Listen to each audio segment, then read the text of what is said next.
Return the man who your administration says was mistakenly deported.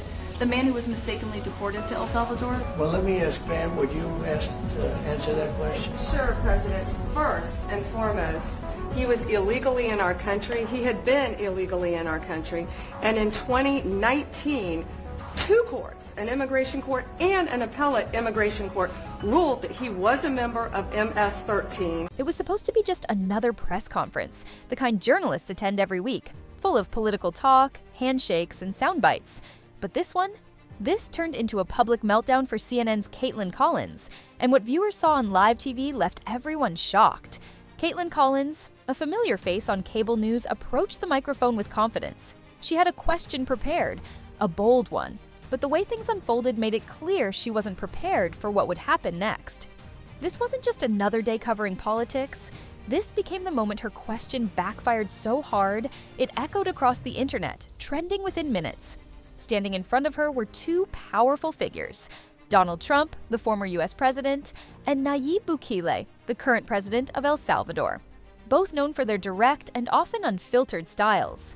Together, they made a fiery duo, and when challenged, they didn't hold back.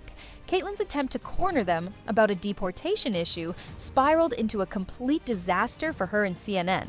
The question was meant to highlight a supposed mistake in deporting a man to El Salvador. Kaitlan framed it like an injustice, like someone innocent had been wrongly removed from the United States. But the facts told a different story. The man in question wasn't just any deportee, he was someone with a serious background, linked to one of the most dangerous gangs in the world. Two separate immigration courts had already ruled on his case years ago. He wasn't mistakenly deported. He was deported for being in the country illegally and being tied to a violent group. But that wasn't what Kaitlan chose to highlight. Instead, her question focused on why the US wouldn't try to bring the man back and fix what she called a mistake. What she didn't expect was a full-force reply not just from Trump, but also from President Bukele himself. Stephen Miller, wait a minute. Can you just also respond to that question? Because, it's asked by CNN, and they always ask it with a slant, because they're totally slanting, because they don't know what's happening. That's why nobody's watching them. But would you answer that question also? Federal law, which I'm sure you know, you're very familiar with the INA, that he was no longer eligible for any form of immigration relief in the United States. So he had a deportation order that was valid, which meant that under our law, he's not even allowed to be present in the United States, and had to be returned because of the foreign terrorist designation. This issue was then, by a district court judge, completely inverted, and a district court judge tried to tell the administration that they had to kidnap a citizen of El Salvador and fly him back here. That issue was raised to the Supreme Court, and the Supreme Court said the district court order was unlawful, and its main components were reversed 9-0 unanimously, stating clearly that neither Secretary of State nor the president could be compelled by anybody to forcibly retrieve a citizen of El Salvador from El Salvador, who again is a member of MS-13, which, as I'm sure you understand, rapes little girls, murders women, murders children, is engaged in the most barbaric activities in the world, and I can promise you, if he was your neighbor, you would move right away.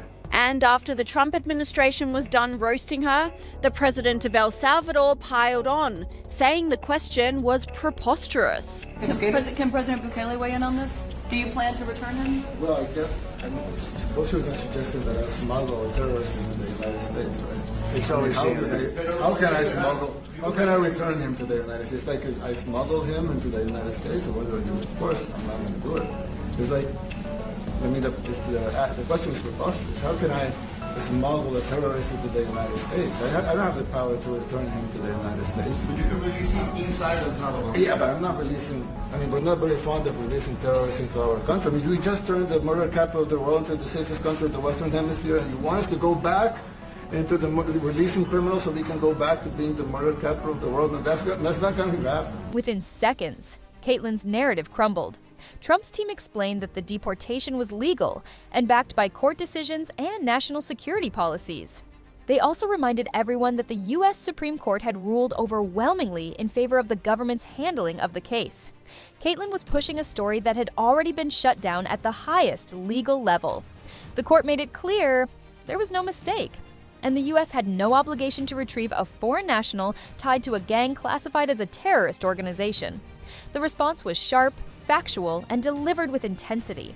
What made things worse for Kaitlan was the moment President Bukele spoke. Calm and collected, he pointed out that the individual she was asking about was a citizen of El Salvador, suggesting that he should be returned to the US, as if the Salvadoran government should smuggle him back, was not only inappropriate, but also completely unrealistic. Bukele didn't just push back, he exposed how absurd the suggestion was, and the room could feel it. From there, the tone changed. What started as a simple question from a CNN reporter turned into a demolition of media narratives. Both leaders took turns explaining how the media had distorted the story. The facts were clear. A dangerous man was deported. Courts agreed. The Supreme Court confirmed. And now, a CNN reporter was standing there, trying to make it sound like a mistake. The disconnect was jarring. As the explanation continued, Kaitlan stood silently. There was nothing left to say. The audience saw it. The internet saw it. People began to post clips online, calling it the moment Kaitlan's credibility was shattered. Not just hers, but CNN's as a whole. The irony was strong. The media often challenges leaders, holding them accountable.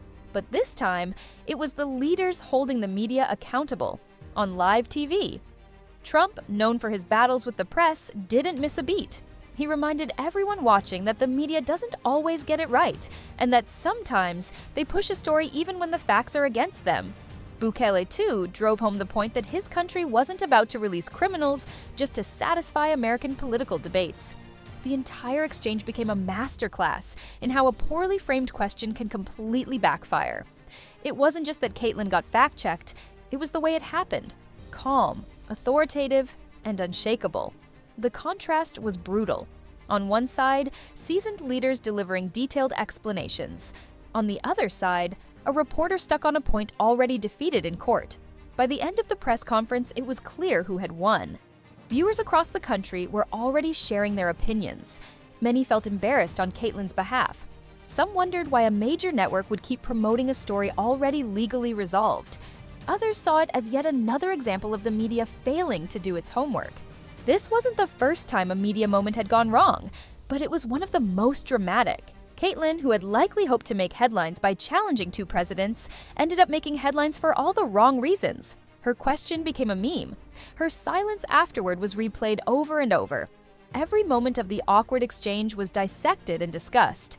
For CNN, the moment added to an ongoing struggle with public trust.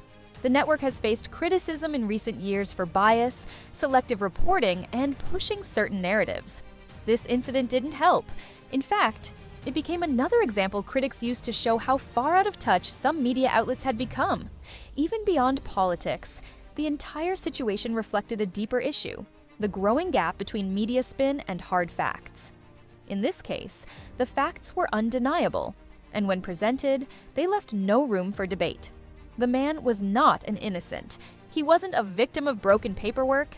He was a deported foreign national with ties to violent crime. And no court, including the highest in the land, had sided with CNN's version of the story. The lesson was simple but powerful. If you step up to challenge facts, you better come prepared. Kaitlan wasn't, and in front of millions of viewers, she paid the price. It wasn't just about a single deportation case, it became a symbol of something bigger: media overreach, poor research, and the danger of pushing a narrative that doesn't match reality. As the press conference ended, Trump and Bukele walked off, leaving behind a stunned room. And as Kaitlan walked back from the mic, the silence said everything. No need for further questions, no dramatic exit. Just the realization that this, right here, was the kind of moment that lives forever in internet history. Some say it was the end of Kaitlan's credibility. Others called it a teachable moment. Either way, one thing was certain: this wasn't just a bad look for one reporter. It was a complete takedown that echoed across the world of media. What unfolded on live television wasn't just a slip-up. It was a complete unraveling of a media narrative in real time. Kaitlan Collins walked into that press conference prepared to challenge two presidents, but she walked out having faced a brutal reality check. The facts were not on her side, and what was intended to be a powerful question turned into an embarrassing moment broadcast to the world. This wasn't just about a single question or a single mistake. It represented something much bigger. It showed the growing disconnect between certain media outlets and the truth. It highlighted what happens when narratives are pushed without proper context or understanding of the law. And it gave viewers a rare moment of clarity, watching a live takedown of misinformation. Without shouting, without drama, just pure facts. The moment will live on, not because it was dramatic, but because it was undeniable. And in today's world of noise and spin, that's exactly why it stood out. If you found this breakdown eye-opening and believe it's time for more truth and less narrative-driven reporting, make sure you subscribe to the channel. Hit that like button and turn on the notification bell so you never miss another moment like this. We break it down raw and real. No filters, no fluff. And drop your thoughts in the comments below. Do you think this was the final blow to Kaitlan's credibility, or just another media blunder? Let's talk about it.